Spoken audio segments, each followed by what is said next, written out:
নমস্কার বন্ধুরা, আমি বিভা আবার চলে আসলাম আপনাদের কাছে একটি শরীরের মেদ কমানোর একটি ড্রিঙ্কস তৈরি করব। আমি এর আগে আমি ড্রিঙ্কসটা তৈরি করা ড্রিঙ্কস দেখিয়েছিলাম। আজকের দেখাবো কি কি উপকরণ দিয়ে এইটা তৈরি করে খেতে হবে। খেলে শরীরের মেদ কমবে, প্লাস তোমার শরীর স্ট্রেংথ থাকবে, এনার্জি থাকবে। তো আমি এখানে নিয়েছি গোটা জিরা, দারচিনি, মৌরি, মেথি, লাল লবঙ্গ, তেজপাতা, আদা।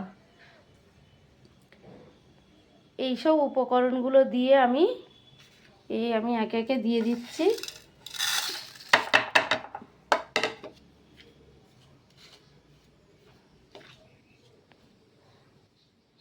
মেথিটা দেওয়া কেন, যদি কারো সুগার থাকে সুগারটা কন্ট্রোলে আনবে। আর আমি এই 1 গ্লাস জল নিয়েছি, এই 1 গ্লাস জল দিয়ে দিলাম। এর সঙ্গে আরও হাফ গ্লাস আমি দিয়ে দিলাম।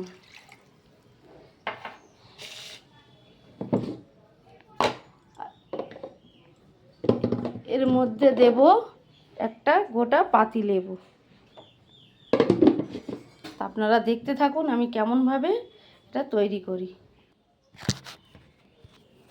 এই যে পাতিলেবুটা কেটে নিয়েছি, এটা রস একসঙ্গে নিগড়ে দেবো। নিগড়ে দিয়ে এইগুলো এর সঙ্গে দিয়ে দেবো।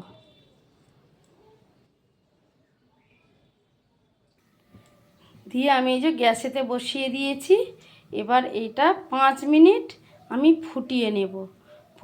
ফুটিয়ে ওটা হাফ গ্লাস হবে, তারপর সেটা আমি খাবো। তা আপনারা দেখতে থাকুন আমি কেমনভাবে এটা তৈরি করি। দেখুন সব উপকরণগুলো দিয়ে দিয়েছি, দিয়ে এবার এটা আমি ফোটানোর জন্য দিয়েছি। অটোমেটিক আমার ফুটতে শুরু করেছে। এটা 5 মিনিট ধরে আমি ফোটাবো। খেতে হয়তো একটু বিস্বাদ লাগবে, কিন্তু এটা খেলে শরীরের যত মেদ আছে সেইগুলো ঝরে যাবে। প্লাস তোমাকে ব্যায়াম করতে হবে, ব্যায়ামটা হচ্ছে মাস্ট। আর এটা হচ্ছে ভিতর থেকে শরীরে যত চর্বি আছে শরীরটাকে স্ট্রেন রাখবে। খুব উপকরণ জিনিস।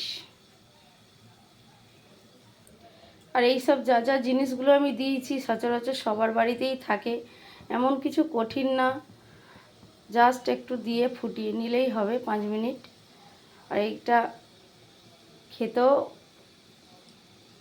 একটু লাগবে। আপনারা যদি পারেন ওর সঙ্গে মধু দিয়ে খেতে পারেন। আমি মধু দিই না, আমি শুধুই খাই। দেখুন বন্ধুরা, আমার এটা কিন্তু ফুটে অনেকটাই মরে গেছে। এবার আমি নামিয়ে নেব। কালারটা দেখুন কেমন এসছে। আপনারা চাইলে এর সঙ্গে মধু দিয়ে খেতে পারেন, কিন্তু আমি মধু দিই না, আমি শুধুই খাই।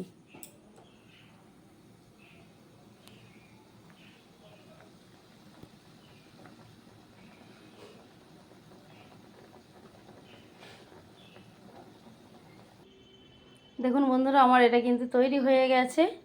এই যে আমি 1.5 গ্লাস জল দিয়েছিলাম, আর এটা ফুটিয়ে হাফ গ্লাস করেছি।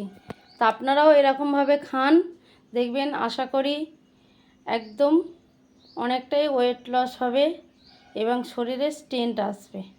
তা কেমন লাগলো আমার এটা ড্রিঙ্কসটা তৈরি করার জন্য, কেমন লাগলো সবাই জানাবেন, কমেন্ট করবেন প্লিজ।